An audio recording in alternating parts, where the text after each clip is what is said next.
నమస్తే welcome to vibrant TV నేను లావణ్య నాగాశ్విన్ తెలుగులోనే కాదు ఇండియా మొత్తంలోనూ భారీ బడ్జెట్ చిత్రంగా కల్కి 2898 ఏడి నిలుస్తోంది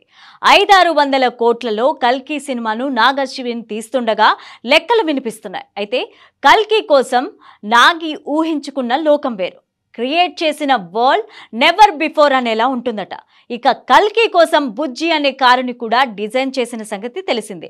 బుజ్జి అండ్ భైరవ ఎపిసోడ్స్ కూడా ఆల్రెడీ అందరినీ ఆకట్టుకున్నాయి అయితే సినిమా కోసం 4-5 కోట్లు పెట్టి కారుని డిజైన్ చేసుకున్నాడట నాగాశ్విన్ సొంతగా ఓ లగ్జరీ కారుని మాత్రం కొనుక్కోలేదని అంటున్నారు 500-600 కోట్ల సినిమాలను తీసి 1000-2000 కోట్ల కలెక్షన్ రాబట్టే సినిమాను తీసిన నాగాశ్విన్ ఇంత సింపుల్గా ఉండడం ఏంటి ఇంత చిన్న కారులో వెళ్ళడం ఏంటి అని నెటిజన్లు కామెంట్లు చేస్తున్నారు నాగి ఎంత సింపుల్గా ఉన్నాడు అని కామెంట్లు చేస్తున్నాడు నాగాశ్విన్ ఎప్పుడు కూడా లగ్జరీని మెయింటైన్ చేయలేదని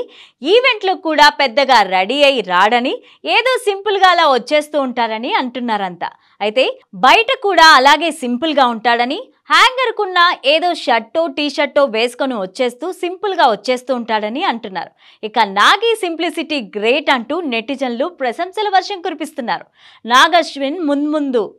కల్కి ప్రమోషన్స్ను మరో స్థాయికి తీసుకెళ్లేలా కనిపిస్తున్నారు ఈ స్థాయి సినిమాను ఇప్పుడున్న బజ్ మాత్రం సరిపోదు ఇంతకు మించి అనేలా ప్రమోషన్స్ చేయాల్సి ఉంటుంది for more videos please subscribe to vibrant TV